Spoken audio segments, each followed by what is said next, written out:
Bonsoir et bienvenue à cette édition. Les titres.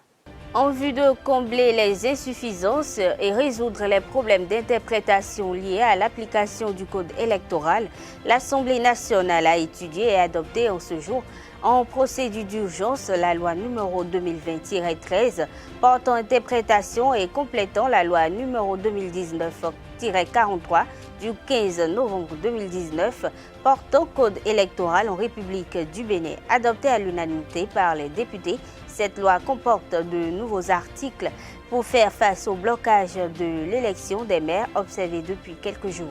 Les lieux de culte, notamment les mosquées, ont ouvert ce mardi 2 juin comme prévu par le gouvernement.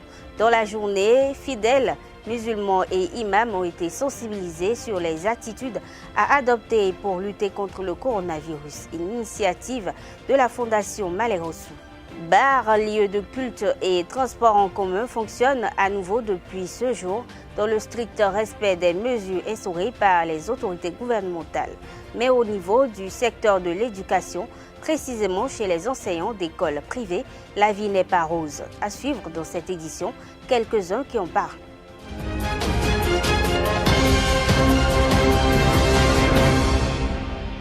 Bonsoir. Le mode d'élection du maire, des adjoints au maire et des chefs d'arrondissement changera dans les jours à venir, compte tenu des différents blocages observés lors de l'installation des autorités communales. 12 députés ont demandé et obtenu l'étude en procédure d'urgence de la proposition de loi portant interprétation et complétant la loi numéro 2018-43 du 15 novembre 2019 portant code électoral République du Bénin. Votée à l'unanimité des députés ce mardi 2 juin 2020, la dite loi comporte désormais 3 schémas pour mettre en place des maires adjoints et chefs d'arrondissement. Selon l'un des porteurs de la proposition de loi, Abdoulaye Gounou, dans un premier temps, les responsables du parti ayant obtenu la majorité absolue de conseillers désignent à l'interne le maire et ses adjoints. Ils transmettent par la suite la liste à l'autorité préfectorale qui prend l'acte et procède à l'installation. Si la majorité n'est pas constatée au niveau des partis en lice, alors ces formations politiques peuvent s'entendre sur la base d'un accord de gouvernance communale pour désigner l'exécutif communal. Dans le cas où ils n'arrivent pas à s'entendre pour constituer une majorité afin de former l'exécutif communal, une élection est organisée avec l'arbitrage du préfet. Les conseillers, quant à eux, vont donc voter pour élire le maire et ses adjoints à la majorité absolue. La Cour suprême, seul juge des contentieux électoraux des élections communales, a délibéré en faveur du bloc républicain dans la commune de Ouessé en attribuant les 2 sièges de l'arrondissement d'Ikemon, autrefois attribués à l'UP. Le bloc républicain passe désormais à 11 conseillers et 9 pour l'UP. L'Union progressiste a aussi récupéré 2 sièges en souffrance dans l'arrondissement de Dassa 2 à Dassa. UP a obtenu 14 sièges, BR 10 sièges et FCBE 1 siège. Niki n'a pas délogé au dernier rebondissement observé lors des installations des conseils communaux. Après l'installation des 29 conseillers par le préfet de département du Borgou, Djibril Mamassissé, et la mise en place du bureau d'âge chargé d'élire le maire, ses adjoints et le chef d'arrondissement. Le processus n'a pu aboutir pour défaut de candidature. Aucune des forces en présence n'a déposé de liste de candidature, a expliqué le doyen d'âge Aboubakar Djaouga. Le code électoral prévoit que l'élection du maire et de ses adjoints commence par la présentation des candidatures par les partis. C'est le parti qui présente la candidature. Ensuite, il est question que, au cas où aucun parti n'a la majorité absolue, donc dans le cas de Niki, où aucun parti n'a 15 élus, tous les partis donc ont la possibilité de concourir. Alors, dans la situation actuelle, ce qui a conduit au blocage, c'est que aucun parti n'a présenté la fiche de présentation de candidature. Et au niveau de l'UP, nous avons eu 2 candidatures déclarées, ce qui n'est pas normal. Aucun parti ne peut avoir 2 candidatures. Donc c'est ça qui a conduit donc au blocage, puisque les trois partis en présence, FCBE a 12 élus, BR 9 et puis UP 8. Donc aucun parti n'ayant la majorité absolue, tous les partis ont la chance donc de présenter une candidature. Et normalement, chaque parti devait donc venir avec sa fiche de présentation de candidat, dûment signée par les membres du parti, ce qui n'a pas été fait. Et étant donné que également il y a eu 2 candidatures au niveau de l'UP, on ne pouvait donc pas procéder à l'élection. Bon, la suite, ce qui est sur la délégation préfectorale qui est arrivée rendra compte et les autorités compétentes aviseront. L'appel que je vais lancer à la population, c'est de rester calme. Il n'y a pas péril à la demeure. C'est en respect strict des dispositions de la loi et donc du code électoral que le blocage a eu lieu. Donc il n'y a pas de magouille, c'est le respect strict de la loi. Donc il ne faut pas que les populations cèdent à l'intoxication. Il n'y a pas eu de magouille, c'est le respect strict de la loi qui a été fait. Donc il faut que les populations le comprennent et comme je l'ai dit tantôt, les autorités compétentes donneront la voie à suivre. Des propos recueillis par Bienvenue Combienou de la radio communautaire FM Nosina de Bembereke pour la rédaction de Zaïre TV. Le transport en commun a repris au Bénin ce mardi 2 juin 2020 sur la gare routière de Sofladoto au marché d'Antokpa. Les activités sont encore timides. Quelques minibus se sont stationnés, attendent des passagers qui ne se pressent pas non plus parce que la réduction du nombre de passagers implique une augmentation du tarif. Carles Kitome et Mouni Dorego ont fait le constat. Voici le reportage. Le parc Sofladoto du marché d'Antokpa a repris des couleurs ce jour 2 juin 2020 avec la relance du transport en commun au Bénin. Mais le parc ne connaît pas encore l'affluence d'autrefois et cela s'explique. La reprise a été faite, mais tous les bus ne sont pas sortis. Il y a beaucoup de bus qui ont déjà les pièces périmées, les visites techniques, assurance. Et c'est aujourd'hui quand ils ont constaté qu'effectivement il y a la reprise qu'ils sont allés remplir les formalités, les visites techniques, assurance pour pouvoir revenir sur le terrain. Et il y a quelques-uns qui ont déjà pris leurs pièces et eux ils sont là sur le terrain et on est en train de collaborer avec eux pour le chargement des voyageurs.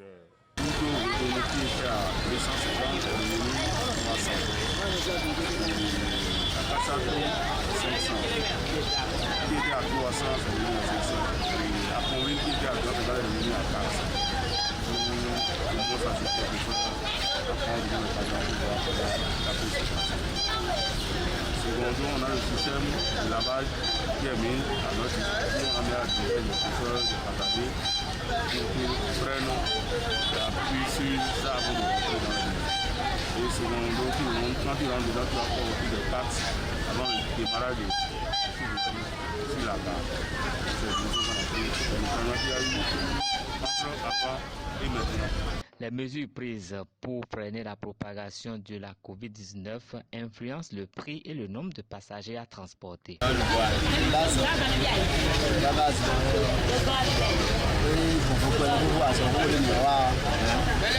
Le travail a repris, mais les conditions ont changé. Nous transportons désormais 9 passagers au lieu de 18. Cela affecte nos recettes et les passagers aussi ont du mal à payer un peu plus.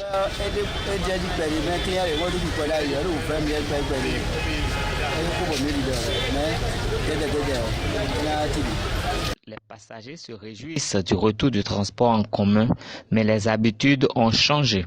Pendant que les lieux de culte, les bars et le transport en commun bénéficient des allègements des mesures prises par le Bénin pour contrer la propagation de la COVID-19 et reprennent du service, les enseignants du primaire, surtout ceux du privé, souffrent le martyre. Ils évoquent au micro de Carles Kitome leur calvaire qui s'est aggravé avec la pandémie du coronavirus. Je veux dire que depuis depuis le mois de février, c'est pas un combat que nous vivons. C'est pas un combat que nous vivons. Les salaires n'étaient pas si tant réguliers et encore Je peux dire, nous avons vu au moins le salaire de janvier et de février. Moi, je vais dire, selon moi, je vais dire, je rends grâce à Dieu. Il m'a donné une idée de se plonger dans d'autres activités. Et c'est par ces activités que j'arrive à vivre. Pour le mois, je ne sais pas exactement. Selon moi, si on peut nous payer au moins les 8 mois sur les 12, ça c'est normal, tel qu'ils nous payaient. Maintenant, avec cette situation, je ne sais pas, ça dépend. Bon, depuis le 30 mars, on ne fait que se débrouiller. Et comme nous sommes dans un privé, on ne peut rien, on fait avec les moyens que nous avions. Bon, on attend. Seulement que nous sommes un peu dépassés avec l'événement qui est sur le terrain maintenant, c'est-à-dire l'épidémie ou bien la pandémie du virus qui a causé toutes choses. Et pour le 10, on attend nos promoteurs, ceux qui vont décider. Oui, pour la fête des moyens, c'est un peu difficile. C'est un peu difficile. D'autant plus que nous sommes comme des ouvriers. C'est lorsque tu vas pour le travail que tu gagnes. Quand dans une journée tu ne vas pas, tu n'as rien. Depuis un certain moment, on n'a plus les salaires parce que nous n'avions pas été au travail. Donc, chacun se débrouille. Chacun se débrouille, c'est-à-dire on se va qu'à des activités parallèles. Bon, il y avait les coûts de maison qui nous aidaient et d'autres activités, par exemple le chant, ou des activités parallèles qui ne concernent même pas l'éducation, qui nous aidaient. Ce secteur, il faut le préciser, a besoin d'une attention particulière parce que la misère des acteurs est permanente. À l'heure de la réouverture des mosquées, la Fondation Maleh-Ossou a sensibilisé les imams et fidèles musulmans à l'observance des gestes barrières contre le Covid-19. Ces responsables ont animé en fin de matinée ce mardi une conférence de presse à l'issue de laquelle ils ont remis des prospectus et banderoles d'information sur les mesures préventives aux imams. Suivez les moments forts de la cérémonie de remise. On met ça dans les mains, ça commence. Fois pas de quoi ça va aller dans toutes les mosquées du Bénin. Et même s'il le faut, donner aux églises. Parce que la religion est une. C'est la religion de Dieu. Ce n'est pas la religion de l'homme. Les deux religions, le christianisme et l'islam, c'est la religion de Dieu. Ce n'est pas une culte, comme on le dit. Ce n'est ni occidentaux, ni orientaux, vous comprenez, donc partager et on met ça en tant que chef. Ça, c'est des banderoles qui à mettre sur les murs des mosquées, des grandes mosquées du Bénin. C'est pas dans tout le Bénin. C'est ça. C'est pour sensibiliser les gens. Donc vous allez essayer de partager. On remercie la Fondation Maleh-Ossou pour l'effort qu'ils font à chaque moment quand il y a des événements et que Allah le Tout-Puissant les assiste et les éclaire et les moyens avec lesquels cela va continuer, que Dieu leur donne ces moyens-là. Et en plus de cela, nous remercions le gouvernement d'avoir autorisé la réouverture des mosquées, des églises et tous les lieux de culte. Et nous demandons aussi aux fidèles de respecter toutes les consignes qui ont été données par le gouvernement et l'Union islamique du Bénin. Que Dieu nous assiste. Merci. L'imam Moutawakil Malik Boukari, vice-président de la Fondation Maleh-Ossou, demande aux fidèles musulmans le respect strict des consignes et aux forces de l'ordre de les recadrer aux besoins. Il a par ailleurs remercié le gouvernement pour la diligence faite afin de rapatrier les ressortissants béninois du Ghana, du Gabon et du Koweït. Les gens sont rapatriés du Gabon, du Ghana, du Koweït. Nous avons le devoir et le droit de remercier le gouvernement et de l'encourager sur ce chemin, au lieu de mettre ça dans la politique politicienne. Voilà, nous, notre politique. La ligne droite, s'ils ont fait bien, on dit ils ont fait bien. S'ils ont fait du mal, on dit vous avez fait du mal. Nous, on ne fait pas le jeu de chat à chaton. Donc, on les remercie. Deuxièmement, nous avons parlé de la réouverture des églises et des mosquées. Parce que moi, je ne vais pas dire débat, parce qu'on ne peut pas comparer les mosquées et les églises avec les bars. Ce n'est pas possible.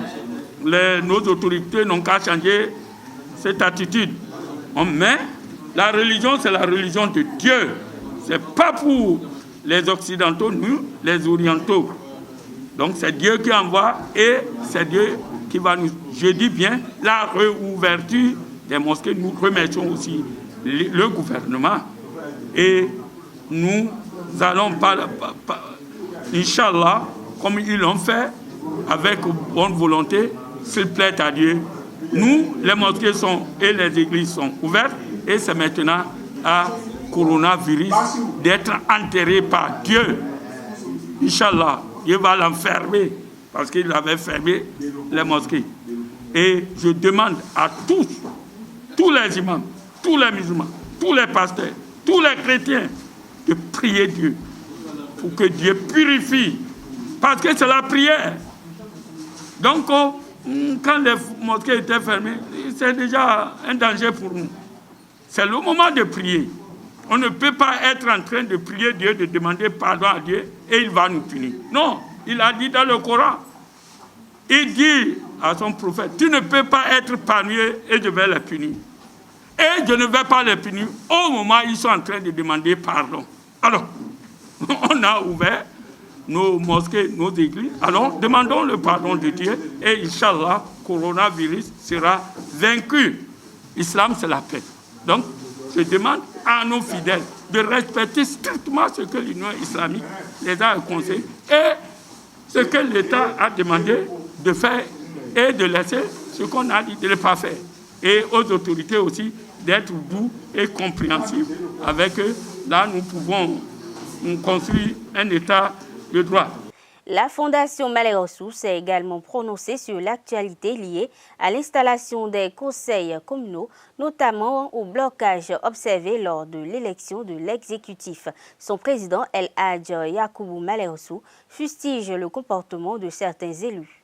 C'est pour rendre grâce à Dieu, dans la mesure où avant les élections, la Fondation Malé-Rossou a organisé une tournée dans tous les départements de notre pays, bien sûr en direction des mosquées.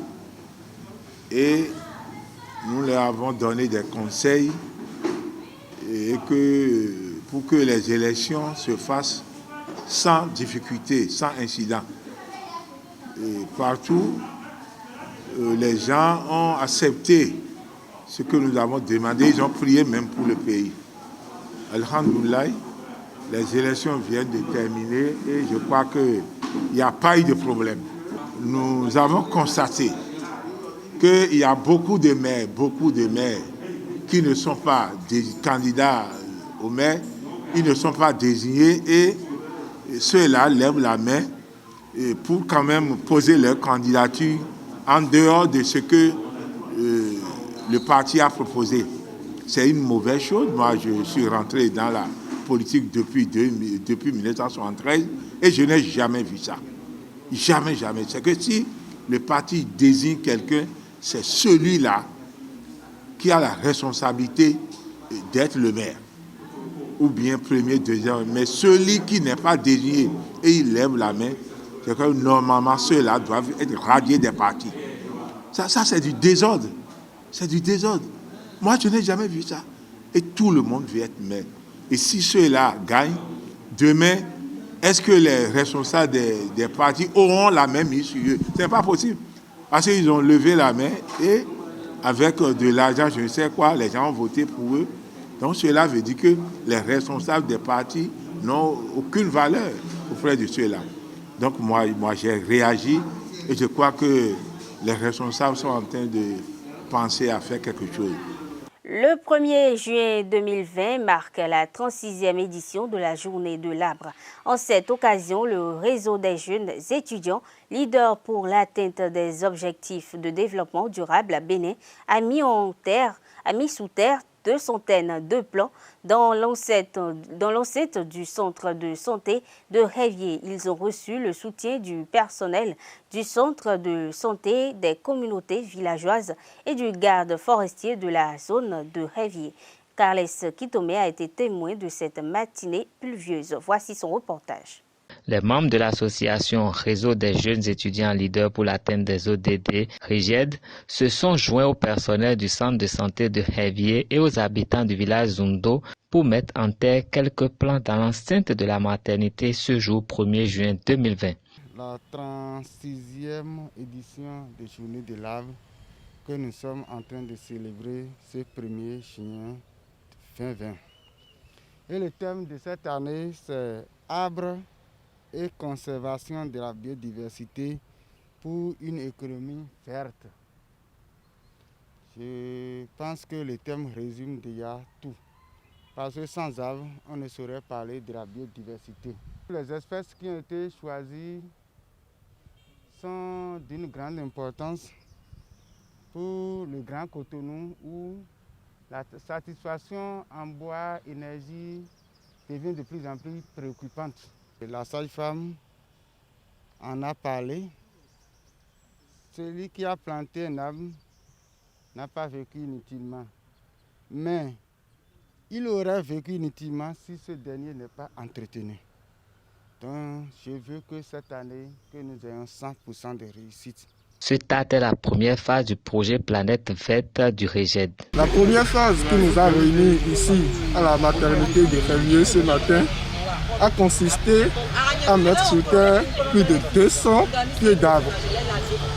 Dans la seconde phase qui va se dérouler bientôt, il s'agira de communiquer autour de l'utilité des plants, de communiquer sur comment il faut entretenir les plants pour assurer l'économie verte prônée par nos gouvernants de ce jour.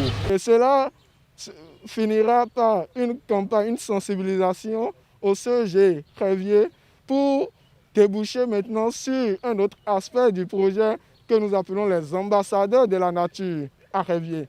Et donc nous allons former maintenant les élèves du CEG, nos jeunes frères du CEG de Révier, en tant qu'ambassadeurs de la nature, ceux-là qui auront pour mission d'œuvrer pour la préservation de la nature à Révier. Et la troisième phase consistera maintenant à amener beaucoup plus les gens à la préservation des plants que nous avons mis sous terre aujourd'hui. Les initiateurs de ce projet ont mis en place un système pour sensibiliser les jeunes à s'investir dans la protection de la nature avec le soutien de leur parrain, le professeur Eloge Adéolé. Mesdames et messieurs, c'est tout pour cette édition. Merci de l'avoir suivi. À bientôt.